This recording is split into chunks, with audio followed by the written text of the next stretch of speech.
Bonjour, nous sommes vendredi matin. Beaucoup d'entre nous, on a célébré d'une manière ou d'une autre la Pâques dans ces 2 derniers jours, souvent avec plein d'autres frères et sœurs au travers de nos vidéoconférences ou au travers de Zoom. Et ce matin, on est vendredi euh, et on se rappelle vraiment dans cette journée du sacrifice de Jésus et de ce qu'il a fait pour nous. Alors du coup, aujourd'hui, j'avais à cœur de vous parler spécialement de l'Alliance. Mais avant de parler de cette alliance, du coup, je vais vous parler d'un autre signe qui est une condition en fait pour faire partie de cette alliance, c'est la circoncision. Et la circoncision, c'est quelque chose qu'on retrouve dans le passage de l'Exode qui entoure la Pâque. Et je vais lire un petit passage qui se trouve dans Exode à la fin du chapitre 12 en fait, qui raconte le récit de Pessah. À partir du verset 43, Adonai dit à Moshe et à Aaron: Voici l'ordonnance pour l'agneau de Pessah. Aucun étranger n'en mangera. Mais si quelqu'un a un esclave acheté à prix d'argent, il pourra en manger lorsqu'il aura été circoncis. Ni le voyageur, ni l'ouvrier embauché ne pourront en manger. Il sera mangé dans une saison. Vous n'emporterez pas de viande hors de la maison et vous n'en briserez pas les os. Toute la communauté d'Israël gardera cette ordonnance. C'est quelque chose qui a l'air assez important en fait, ce signe de la circoncision qui entoure vraiment cette célébration de l'alliance au travers de Pessah, cette alliance au travers de laquelle Dieu a protégé son peuple de l'ange de la mort. Et il continue encore: si un étranger séjournant chez toi veut célébrer la Pessah d'Adonai, tout mâle qui lui appartient devra être circoncis. Il pourra alors prendre part à la cérémonie et la célébrer. Il sera comme un habitant du pays, mais aucun incirconcis n'en mangera. Je trouvais que c'était un défi en fait de réaliser à quel point cette circoncision est attachée à l'alliance. Chacun d'entre nous, on a envie de faire partie de cette alliance. C'est extrêmement important ce qui se passe à l'intérieur de l'alliance avec Dieu. Elle est le signe que Dieu est attaché à nous et que nous sommes attachés à Dieu d'une manière éternelle. Et au travers de cette alliance, nous sommes engagés avec Dieu et Dieu est engagé avec nous. J'en reparlerai tout de suite après. Mais il y a une condition en fait à cette alliance. Et ça, c'est une des choses qu'on oublie en fait. On rentre pas dans cette alliance comme des étrangers. On rentre pas dans cette alliance n'importe comment. D'ailleurs, on peut pas y entrer et en sortir. Et c'est assez intéressant ce qui est dit dans ce texte. C'est pas les étrangers qui peuvent prendre part à Pessah. C'est pas quelqu'un qui est de passage ou qui vient de travailler pour un temps. Non, si tu prends part à l'alliance, ça veut dire que tu t'installes dans la maison. Ça veut dire que tu t'installes dans le peuple. Ça veut dire que tu fais partie. Il y a un autre passage un petit peu plus loin dans l'histoire et qui rejoint aussi ce qui nous a parlé dans ces derniers temps.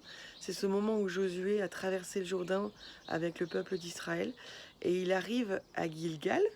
Il est en face, il est au moment en fait de traverser Jéricho, de confronter Jéricho et de rentrer dans la terre promise. Et Dieu les arrête à ce moment-là et il les installe dans la plaine de Gilgal et il va demander à Josué de faire circoncire tous les hommes qui n'ont pas été circoncis dans le désert avant d'aller plus loin. Et Josué va le faire, ils vont prendre le temps en fait de vivre cette circoncision parce qu'il n'y a pas de possibilité d'entrer dans la terre promise, d'entrer dans la terre de Dieu et de posséder l'héritage que Dieu veut nous donner sans cette circoncision. C'est quelque chose de très très fort en fait. Et il y a quelque chose qui est très beau et qui se trouve aussi dans le livre de Josué en rapport avec cette circoncision. C'est dans Josué 5 au verset 10 en fait et qui concerne juste ce qui est après la circoncision. Les enfants d'Israël campèrent à Gilgal et ils célébrèrent Pessah le 14e jour du mois dans les plaines de Jéricho. Le lendemain de Pessah, ce jour-là, ils mangèrent ce que produisait le pays, des matzot et des épis de grains rôtis. Le jour suivant, après qu'ils aient mangé les produits du pays, la manne cessa. Donc ils sont vraiment dans une transition en fait. Il y a cette circoncision. Tout de suite après la circoncision, ils peuvent fêter Pessah puisqu'ils ont été circoncis. Et tout d'un coup, ça y est, ils peuvent profiter des fruits du pays, ils profitent de la moisson du pays et ils entrent vraiment dans une nouvelle saison. Et il me semble que dans ce week-end de Pâques, où on a tellement parlé du fait qu'on était dans une transition, on est aussi dans ce temps-là où Dieu a envie d'aller jusqu'au bout avec nous dans cette circoncision du cœur pour que nous puissions être pleinement participants à l'alliance que Dieu fait avec nous. La circoncision, c'est quelque chose de très profond. C'est quelque chose qui vient couper littéralement en nous tout ce qui nous donne l'impression d'avoir de la force par nous-mêmes, d'avoir du pouvoir par nous-mêmes, de pouvoir dominer sur quelqu'un. Il y a quelque chose dans la circoncision, il y a quelque chose qui est touché dans la vie intime de l'homme et dans dans, dans, dans quelque chose de très personnel et de très profond. Et qui touche vraiment à tout ce qui dans notre cœur pense pouvoir faire par soi-même, donner la vie par soi-même, produire par soi-même, avancer par soi-même. Et dans ce temps qu'on est en train de vivre, il y a une chose essentielle qui doit nous amener dans la repentance, c'est notre indépendance, notre rébellion, ou simplement notre résistance à ce que Dieu désire faire dans notre vie. Pour être honnête, je veux pas, j'ai pas le temps de trop raconter, mais vraiment le Seigneur m'a interpellée sur cette résistance au changement alors qu'on est dans un chemin avec lui depuis des années et des années. Mais dans certains domaines, je vois quelque chose qui résiste en moi, qui est soumis vraiment au système du monde, qui est soumis à la culture du monde, qui se soumet à des tas de choses beaucoup plus qu'à l'Esprit de Dieu. Et j'ai déjà beaucoup avancé dans ces domaines. Mais c'est comme si dans cette saison, Dieu dit, bah, ça suffit pas. Il y a une circoncision encore plus profonde qui doit venir. Et il ne le dit pas comme une accusation, je ne me sens pas du tout accusée, et je ne me sens pas du tout condamnée. Je me sens vraiment euh, pressée par l'amour de Dieu, pour reprendre ce verset biblique, de l'amour de Dieu qui nous presse. Mais je sens l'amour de Dieu qui nous presse vraiment à entrer dans une circoncision plus profonde dans ces jours, et spécialement aujourd'hui, alors qu'on va parler vraiment de de la mort de Jésus, et on va vivre avec lui quelque part sa mort et sa descente jusqu'au tombeau. On veut se rappeler vraiment que nous aussi, on accepte aussi cette mort dans les endroits de nos vies qui désirent encore ou qui pensent encore pouvoir vivre sans Dieu. Et une des réalités qu'on vit dans ce temps de maladie et dans cette épidémie, c'est que nos vies sont dans la dépendance totale de Dieu. On a des amis qui ont été malades et qui ont réalisé que leur vie était suspendue dans les mains de Dieu et dans la prière des intercesseurs. Donc c'est quelque chose d'extrêmement fort. On a une amie qui nous a témoigné qu'à un moment donné, elle s'est sentie vraiment entre la vie et la mort, entre Dieu et l'ennemi, et qu'elle était suspendue là, et que c'est l'amour de Dieu qu'il a rencontré, c'est la présence de Dieu qui est venue, et c'est la force des intercesseurs qui ont prié, qui ont fait qu'à un moment donné, Dieu a déclaré la victoire. Donc c'est quelque chose de très fort, c'est la force de l'alliance, mais cette alliance, elle doit nous amener et elle doit nous conduire à une circoncision très profonde de nos cœurs et aussi de nos ministères ou de nos œuvres. Et j'aimerais insister aussi sur ça ce matin. La circoncision, c'est pas juste c'est l'impureté, c'est mes mauvaises pensées, c'est des tas de choses comme ça.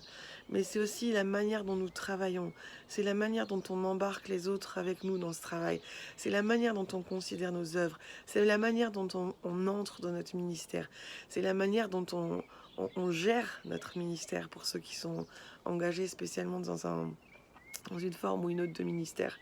Et j'aimerais vraiment vous inviter à laisser Dieu aller aussi dans cette circoncision-là. Pas juste la circoncision qui concerne nos pensées ou nos émotions, mais une circoncision qui vient jusque dans nos motivations, jusque dans notre manière de faire, jusque dans notre style de leadership, jusque dans notre manière de dérouler les choses, jusque dans notre manière aussi de voir l'avenir, parfois beaucoup trop indépendamment de lui. Et alors qu'on accepte cette circoncision-là, on va pouvoir vivre pleinement l'alliance à laquelle Dieu nous a invités. J'aimerais rappeler 3 petits aspects en fait de cette alliance.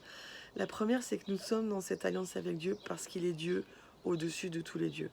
Et on a peut-être, nous et nos familles, fait plein d'alliances injustes dans le passé, mais aujourd'hui, on redit notre alliance avec Dieu parce qu'il est le Dieu qui est le plus haut. Il n'y en a pas de plus haut que lui. Et il mérite, et nous reconnaissons, en faisant partie de cette alliance, nous reconnaissons qu'il est Dieu au-dessus de tous les dieux. C'est ce qui est dit dans Exode 15, qui est comme toi parmi tous les dieux. Ensuite, nous reconnaissons, nous entrons et nous réalignons dans cette alliance parce que Dieu est plus fort que nos ennemis. Et souvent on prie cette prière qui a été celle des sacrificateurs, lève-toi Éternel, et que nos ennemis soient dispersés. Et c'est une prière qu'on peut faire à cause de l'alliance qui nous lie à Dieu et à cause de l'engagement que Dieu a pris envers nous de nous garder de nos ennemis. Alors il nous garde de la mort, il nous a donné la vie éternelle, mais il y a des ennemis dans cette vie que Dieu veut nous aider dont Dieu veut nous aider à avoir la victoire. Et puis le troisième aspect de cette alliance, c'est que nous sommes engagés l'un envers l'autre. Dieu est engagé envers nous. Il nous donne ce dont on a besoin. Il nous aide dans les moments difficiles. Il est engagé avec nous dans la mesure où on peut traverser les pires choses. Il est encore là et il va encore nous aider. Et notre prière est là pour saisir sa main et pour nous aider à traverser. Et nous sommes aussi engagés avec lui. De dire, nous ne vivons pas pour nous-mêmes, nous vivons pour un autre royaume. Nous avons quelqu'un pour qui nous vivons, nous avons quelqu'un à qui nous avons confié notre vie, et nous avons quelqu'un qui détermine ce pourquoi nous vivons.